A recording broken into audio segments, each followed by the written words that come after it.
Okay, no? So may F150 tayo, no, na EcoBoost. Ayaw umandar. Bago naman yung kanyang battery.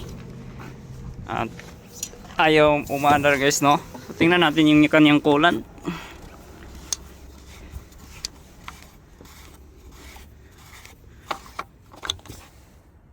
Ayan, guys, walang laman.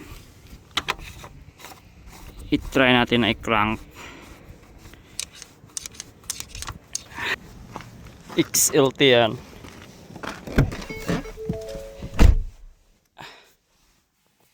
Ayan, guys.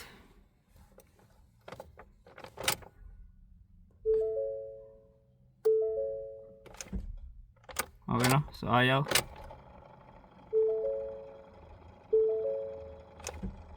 So click lang. Okay, tingnan natin. Okay, ikutin natin yung kanyang crankshaft.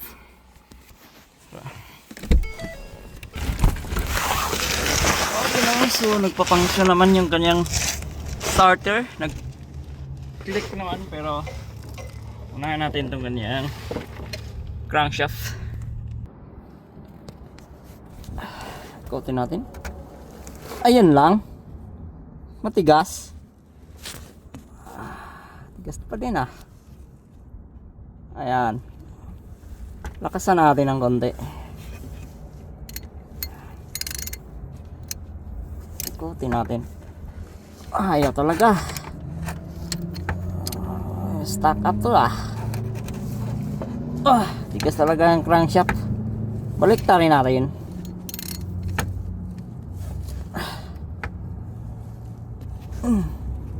Ayaw talaga. So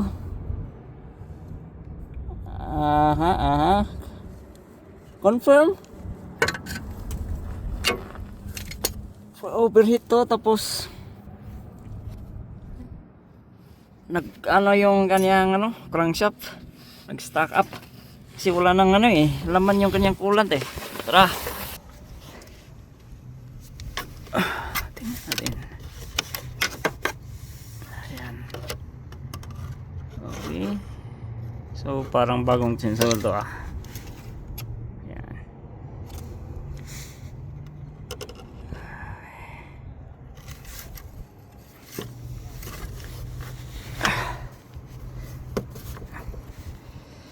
Ito yung itsura niya. Parang may tubig na.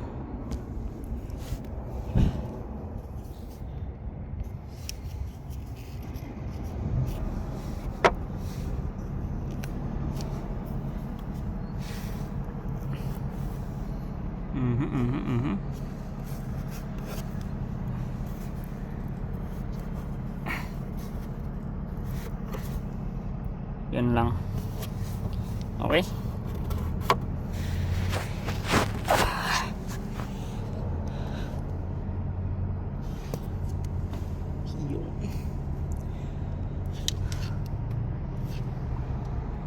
Pabayaan sa coolant.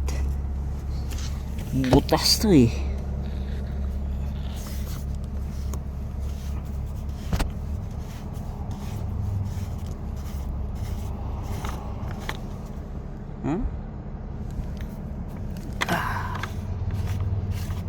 So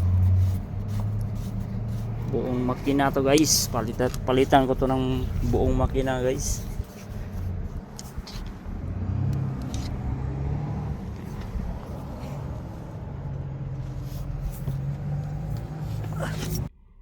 Ayan, pag i-crank to, mag-click naman yung kanyang starter motor.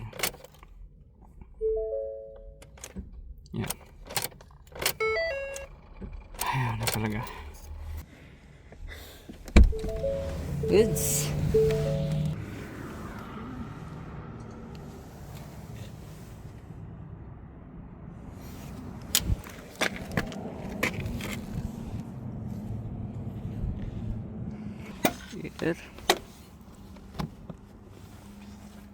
Ayan.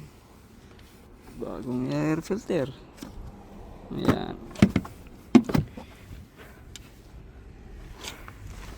94,000. Mataas na. Yun lang.